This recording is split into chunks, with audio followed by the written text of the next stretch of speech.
अच्छा नाज़िर भाई, आपकी किताब जो है वो सिनेमा कहानी जो है वो इसका उर्दू तर्जुमा भी उर्दू तर्जुमा तो हो ही चुका है, इसका सिंधी तर्जुमा भी हो चुका है। तो इसी हवाले से आप हमारे क्रिसेंट पर्सपेक्टिव्स के स्टूडियो में मौजूद हैं, तो सिनेमा के हवाले से ही आपसे बात कर लेते हैं कि मैं ये देख रहा हूँ आजकल जो है इंडिया के अंदर ऐसी-ऐसी फ़िल्में बन रही है, मुसलमानों के खिलाफ बनाई जा रही है और एक बयानिया क्रिएट किया जा रहा है।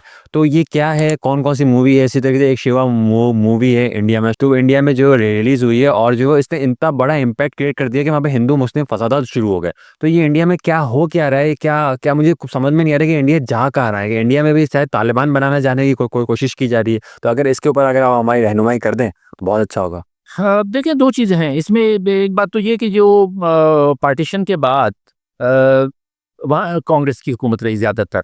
यानी बीच में बहुत थोड़ा वक़्त रहा जहाँ जब कांग्रेस की गवर्नमेंट नहीं थी। लेकिन पिछले 10-11 साल से यानी 2014 ऑनवर्ड्स तो बीजेपी की गवर्नमेंट रही है और बीजेपी जो है ये आरएसएस की बगल बच्चा है। आरएसएस जंग संघ जिसको सैफ़्रॉन ब्रिगेड कहा जाता है ना, ज़ाफ़रानी टोला जिसको कहा जाए, जिसमें जनसंघ, विश्व हिंदू परिषद और ये सारी इंतहा पसंद हिंदू तंज़ीमें रही हैं। अच्छा, ये इंतहा पसंद हिंदू सेंटिमेंट जो है वो थे तो शुरू से, लेकिन उनको कांग्रेस ने किसी हद तक दबाया हुआ था क्योंकि कांग्रेस बुनियादी तौर पे सेकुलर पार्टी थी। लेकिन आरएसएस सेकुलर पार्टी नहीं थी, ठीक है? तो अब उसके नतीजे में क्या हुआ कि जब ये आए, जब आरएस इनकी हुकूमत आई बीजेपी की, तो इन्होंने ये एक काम तो ये किया कि वहाँ की जो तारीख की किताबें उनको तब्दील किया। यानी इससे पहले जो कांग्रेस के दौर में वहाँ तारीख की किताबें थी, मैं देखता रहा हूँ क्योंकि मेरा ताल्लुक एजुकेशन से, मैं आई एम एन एजुकेशनिस्ट। तो वो बड़ी बैलेंस्ड किताबें थी। मैं जब भी इंडिया जाता था तो वहाँ से वो उनकी टेक्स्ट बुक लेकर आता था और मैं देखता था तो वहाँ पर मुसलमानों के बारे में अच्छे पॉजिटिव मज़ामीन होते थे, अकबर के बारे में। अच्छा, वहाँ इंडिया चले जाएँ तो दिल्ली में जो सड़कें आप देखते थे तो वहाँ पर Abul Kalam Azad road, Tipu Sultan road, Mohammad Tughlaq road, इस तरह से सड़कें होती थी मुसलमानों के नाम पे ना, बहादुर शाह ज़फ़र रोड, ये सारा होता था वहाँ पर। हमारे यहाँ आपको किसी हिंदू के नाम पे कोई सड़क नज़र नहीं आएगी। ज़्यादातर हमने जो था भी, एक गांधी गार्डन था उसका भी नाम बदल दिया, एक राम बाग होता था उसको आराम बाग कर दिया।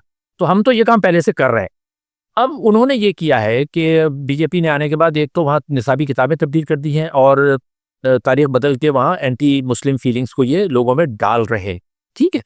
और दूसरी सम्त में उन्होंने ये किया है कि मीडिया को इस्तेमाल किया है। मीडिया में हम देखते हैं जिसको गोदी मीडिया कहा जाता है कि मोदी मीडिया इज़ गोदी मीडिया, यानी वो पूरा जो मीडिया है वहाँ का, टीवी चैनल्स वगैरह, उनमें सब में एंटी मुस्लिम और एंटी पाकिस्तान सेंटिमेंट्स को हवा दी जा रही है।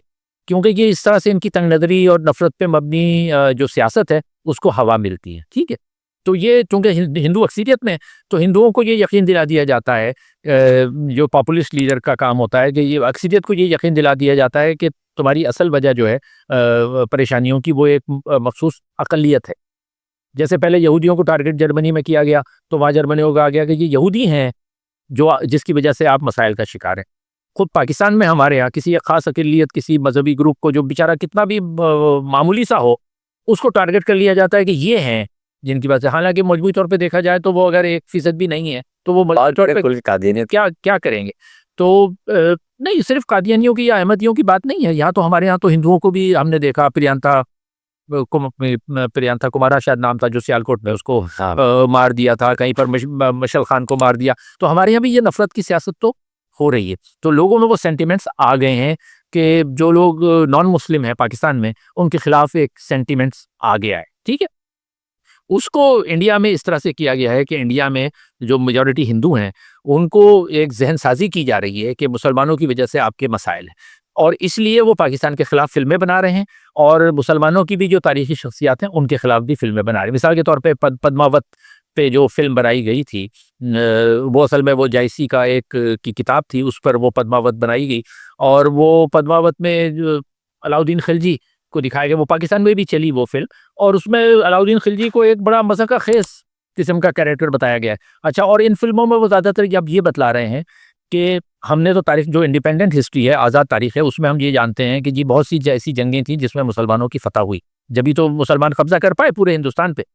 ये बताते हैं हर फ़िल्म में कि वो इनकी नाअहली या नाकामी की वजह से शिकस्त नहीं हुई, बल्कि कोई गद्दार था और मुसलमानों ने वादा खिलाफ़ी की।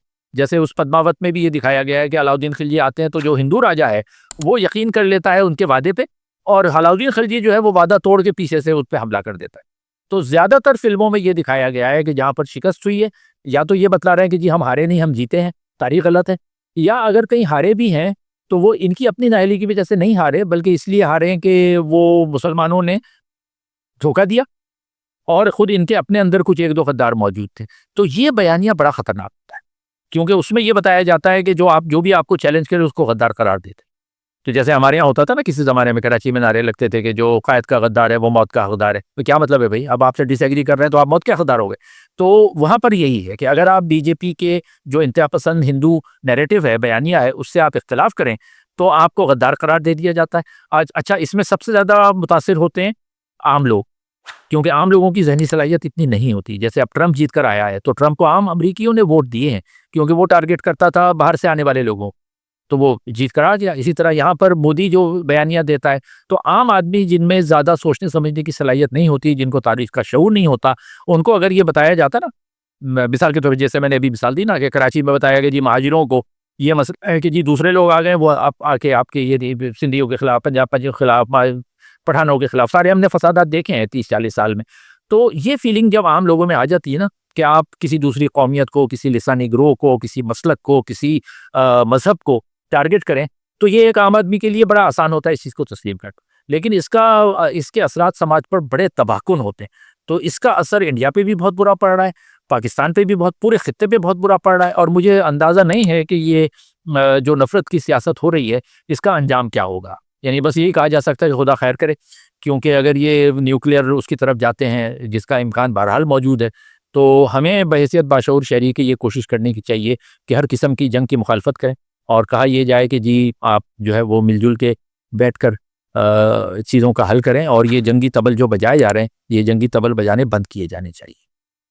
सही। अच्छा, मैं एक चीज़ शायद कुछ ऐड करना चाहूँगा। पाकिस्तान में जो नफ़रत फैलाई जाएगी, वो मीडिया के थ्रू तो नहीं फैलाई गई थी, ना ही जो है वो हमारी फ़िल्मों के ज़रिए से फैलाई जा रही थी। वो हमारे, आपको पता है कि जो फ़ॉरेन फंडिंग हो रही थी, वहाँ से पैसा आ रहा था, तो मदारिस के थ्रू जो है वो नफ़रतें फैलाई गई। लेकिन वहाँ इंडिया में उल्टा हो रहा है शायद। इंडिया में बाकायदा मेन स्ट्रीम मीडिया जो है वो फैला रहा है नफ़रतें। देखिए, नफ़रतें फैल वहाँ ज़ाहिर है इंडिया का भी मेन स्ट्रीम मीडिया एक कदम आगे बढ़ गया है। हमारे यहाँ मीडिया में क्या हुआ है कि हम देखें, जो रिलीजियोसिटी है, रिलीजियोसिटी का मतलब है कि मज़हबियत या मसलकियत, कि आपके दिमाग में वो सोच इतनी भर दी जाए कि आप अल्टीमेटली खुद को दुरुस्त समझें और बाकियों को गलत समझने लगें। तो खुद हमारे यहाँ भी पाकिस्तान में जो मीडिया, यानी जैसे आप रमज़ान की ट्रांसमिशंस देख लें, अब मुसलसल जो है उसमें जो एक नैरेटिव चल रहा होता है लोगों में, यानी ठूस-ठूस के रिलीजियोसिटी या मज़हबियत दिमागों में डाली जाती है। उसका नतीजा क्या होता है कि आप उससे परे देख नहीं पाते। अगर देखें, मज़हब जो है वो एक आप हर एक का ज़ाती मामला है ना। अब मैं शिया हूँ, सुन्नी हूँ, बरेलवी हूँ, अहमदी हूँ, क्रिश्चियन हूँ, पारसी, जो भी हूँ, ये एक फ़र्द का इंसानी मामला है, ठीक है? मसला कहाँ होता है? मसला वहाँ होता है जब मैं अपनी सोच दूसरों पे थोपना शुरू कर दूँ, वहाँ पर ख़तरनाक होता है। यही पाकिस्तान में भी हुआ। जो इस्लामाइज़ेशन जनरल ज़ियाउल हक ने किया, उसने ख़ास किस्म की मज़हबियत लोगों पे थोपी, वरना पहले लोग इतने तंग-नज़र नहीं थे। और आप देख लें कि उससे पहले, यानी 1980 से पहले देखें ना, तो इतना गैर मुस्लिमों को टारगेट किया जा रहा था पाकिस्तान में। इसी तरह इंडिया में आप 2014 से पहले देखें तो निस्बतन मुसलमान बेहतर रह रहे थे। लेकिन पिछले 10-12 साल में जो बीजेपी ने किया है, उसके नतीजे में वहाँ आम लोगों में मुसलमानों के खिलाफ नफ़रत बढ़ी है। तो इस नफ़रत को का मुकाबला करना एक बड़ा मुश्किल काम है, क्योंकि जब लोगों की सोच एक ख़ास नहज पे चल जाए, क्योंकि नफ़रत एक ऐसा मर्ज़ है जो एक से दूसरे को लगता है। हमने जब पहले कहानी शुरू की कि हम हिंदुओं के साथ नहीं रह सकते, तो वो नफ़रत पे बेस्ड सियासत थी ना। तो जब आप हिंदू मुसलमान के साथ, हम मुसलमान हिंदुओं के साथ नहीं रह, यही था ना पूरा। अब दो कौमी नज़रिया क्या था कि हम नहीं रह सकते। अच्छा, नहीं रह सकते तो वो बीजेपी वाले तो कह रहे हैं ना कि जब नहीं रह सकते तो क्यों रह रहे हो भाई, यहाँ 20-25 करोड़ मुसलमान इंडिया में है ना। तो वो पूछने में कि हक बजाने में, आप उनकी भी तो बात समझे ना ज़रा। हमने ये कहा कि हम अलग कौम है, हम अलग, हमारा तारीख अलग है, हमारा रहन-सहन अलग है, हमारा मज़हब अलग है, हम तुम्हारे साथ नहीं रह सकते। नहीं रह सकते, ठीक है, पाकिस्तान बना लिया। अब वो सवाल पूछ सकते हैं ना कि जब अलग आपने मुल्क बना लिया तो 20-25 करोड़ मुसलमान वहाँ क्या कर रहे हैं? तो आम आदमी को ये बात समझ में आ जाती है कि पाकिस्तान बना लिया तो इनको रहने का हक ही नहीं। तो जब आप हिंदुओं के साथ नहीं रह सकते तो फिर बरेलवी देवबंदी के साथ नहीं रह सकता, देवबंदी शिया के साथ नहीं रह सकता, शिया अहमदी के साथ नहीं रह सकता, अहमदी क्रिश्चियन के साथ नहीं रह सकता। तो ये नफरत की सियासत एक दफ़ा आप शुरू कर दें, जो 1947 में शुरू की गई, ये उसका लॉजिकल मंतकी अंजाम है जिसकी तरफ हम जा रहे हैं। तो ये कोई ऐसी चीज़ नहीं है कि कहीं हवा में से आ गई। जो सियासत शुरू की गई नफरत पे मबनी, वो किसी का शेर है कि जिसकी बुनियाद में नफरत का लहू शामिल हो, वो इमारत कभी तामीर नहीं हो सकती। तो जिसकी बुनियाद में आप नफरत का लहू डालेंगे उसका यही भुगतेंगे आप नतीजा जो हम भुगत रहे हैं। इसके ऊपर तो बड़ा उस्मान जामी का शेर था कि आपने जलाई थी आग जिसमें हम जले, आप तो चले गए और हम जला दिए गए। हाँ चले नाज़िर भाई, आपने हमें टाइम दिया।